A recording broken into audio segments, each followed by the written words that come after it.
जरा सोचिए, आपको पूरा यकीन है कि कोई आपसे बहुत प्यार करता है।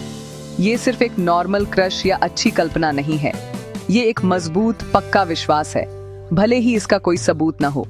इस कंडीशन को इरोटोमेनिया कहते हैं। ये एक तरह का वहम वाला डिसऑर्डर है जिसमें एक इंसान को पक्का यकीन होता है कि कोई दूसरा, अक्सर कोई बड़ा आदमी जैसे कोई सेलिब्रिटी, कोई अमीर आदमी या उनका बॉस, उनसे चुपके से प्यार करता है। इस वहम से जूझ रहा इंसान हर छोटी सी हरकत, नजर या यहाँ तक कि बात न करने को भी प्यार का छिपा हुआ इशारा समझता है। उन्हें इस सीक्रेट रोमांस पर पूरा यकीन होता है और दूसरा इंसान जितना भी मना करे वो नहीं मानते। इरोटोमेनिया की जड़ एक गहरा और लगातार रहने वाला वहम है। ये ऊंचे आत्मविश्वास या आकर्षक महसूस करने के बारे में नहीं है, ये एक पक्का झूठा विश्वास है जो असलियत पर बेस्ड नहीं है। इस कंडीशन वाले इंसान के लिए जो प्यार वो महसूस करते हैं वो पूरी तरह असली और सब कुछ लगने वाला होता है। उन्हें लग सकता है कि जिससे वो प्यार करते हैं वो सोशल प्रेशर या किसी और वजह से अपना प्यार खुलकर दिखा नहीं पा रहा है। ये विश्वास उनकी जिंदगी का मेन पॉइंट बन जाता है, जिससे उनके विचार, भावनाएं और बिहेवियर बहुत ज्यादा इफेक्ट होते हैं। वो अपना बहुत सारा टाइम इस सोचे हुए लवर और उस रिश्ते के बारे में सोचने में बिताते हैं जो उन्हें लगता है कि उनका है। ये वहम दुनिया को बहुत कंफ्यूजिंग बना सकता है। प्रभावित इंसान को हर जगह सीक्रेट कोड्स और सिग्नल्स दिखने लग सकते हैं। अपने सोचे हुए लवर के बारे में कोई न्यूज रिपोर्ट उन्हें पर्सनल मैसेज लग सकती है। रेडियो पर कोई गाना उन्हें प्यार का ऐसा ऐलान लग सकता है जो सिर्फ उनके लिए है। वो इस काल्पनिक रिश्ते के इर्द गिर्द एक पूरी कहानी बना लेते हैं, एक ऐसी कहानी जहां वो खुद प्यारे प्रोटैगोनिस्ट हैं। ये अंदर की दुनिया असली दुनिया से ज्यादा रियल और आकर्षक लगती है, जहां दूसरा इंसान शायद ये भी न जानता हो कि वो मौजूद हैं या उसने उन्हें साफ साफ मना कर दिया हो। ये एक बहुत ही अकेलापन भरा एक्सपीरियंस है, क्योंकि उनकी असलियत कोई और नहीं समझता।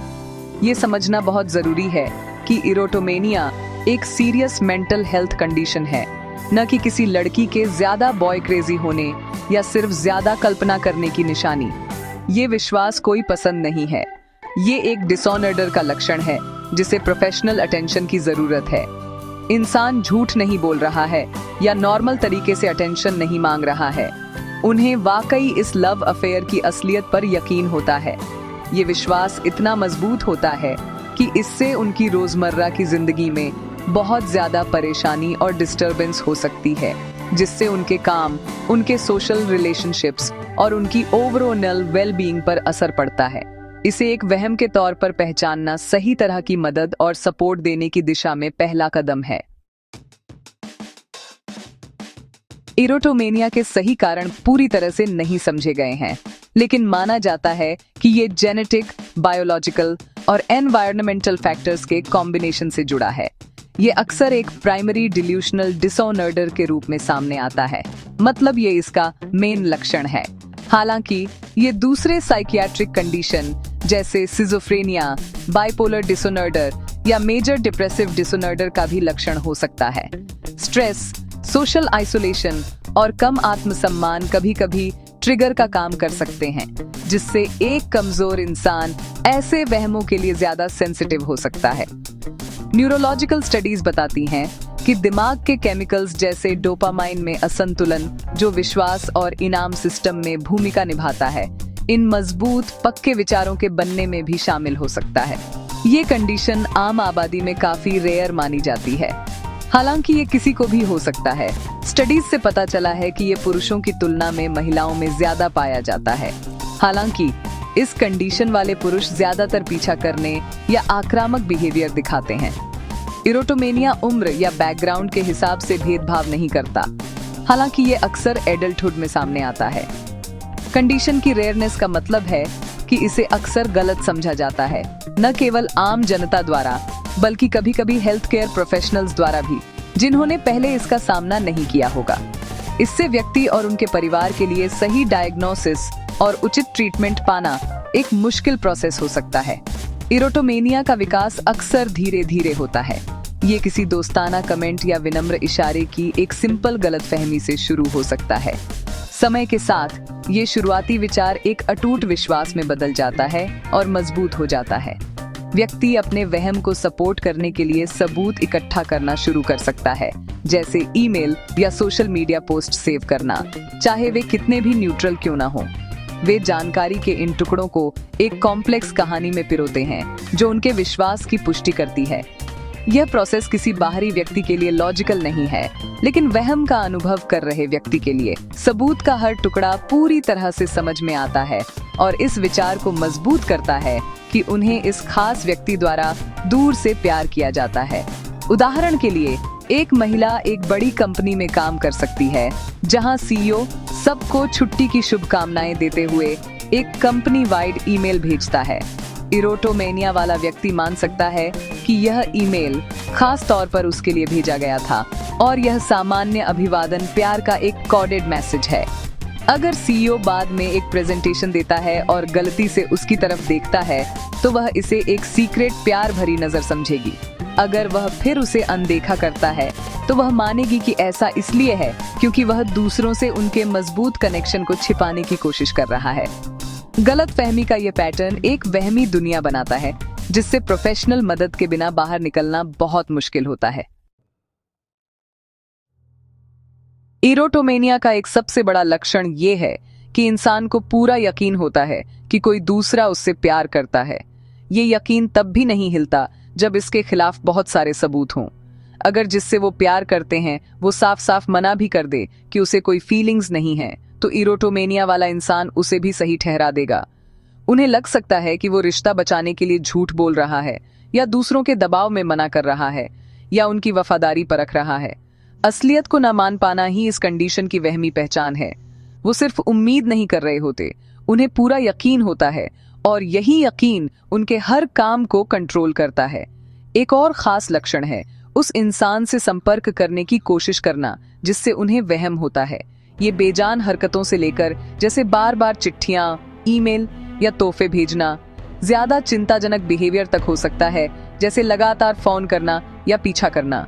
उन्हें वाकई लगता है कि उनकी कोशिशों का स्वागत है या वो बस दूसरे इंसान की चुपचाप मदद की गुहार का जवाब दे रहे हैं। उनके दिमाग में वो किसी को परेशान नहीं कर रहे होते, बल्कि एक सीक्रेट प्रेम प्रसंग में शामिल होते हैं।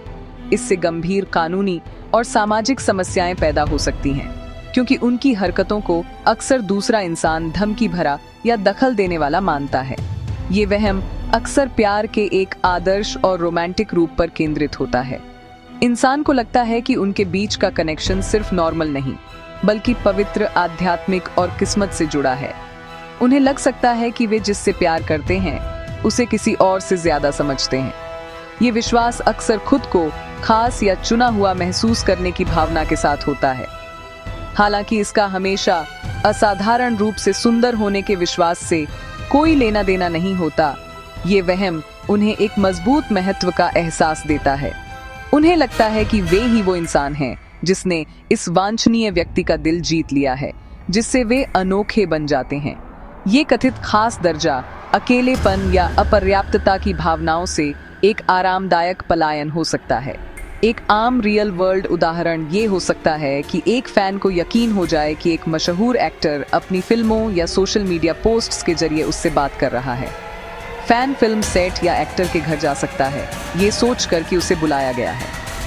वो एक सामान्य पोस्ट जैसे आज आभारी महसूस कर रहा हूँ को अपने सीक्रेट रिश्ते के बारे में एक सीधा मैसेज मान सकता है।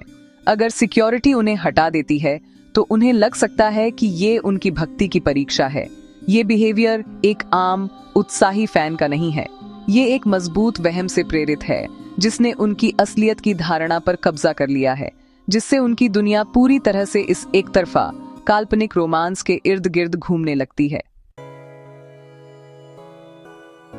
ये गलतफहमी दूर करना बहुत जरूरी है कि इरोटोमेनिया महिलाओं में एक आम बात है या ये सिर्फ अटेंशन पाने का एक एक्सट्रीम तरीका है। ये सच नहीं है। इरोटोमेनिया एक बहुत ही रेयर साइकियाट्रिक डिसऑर्डर है।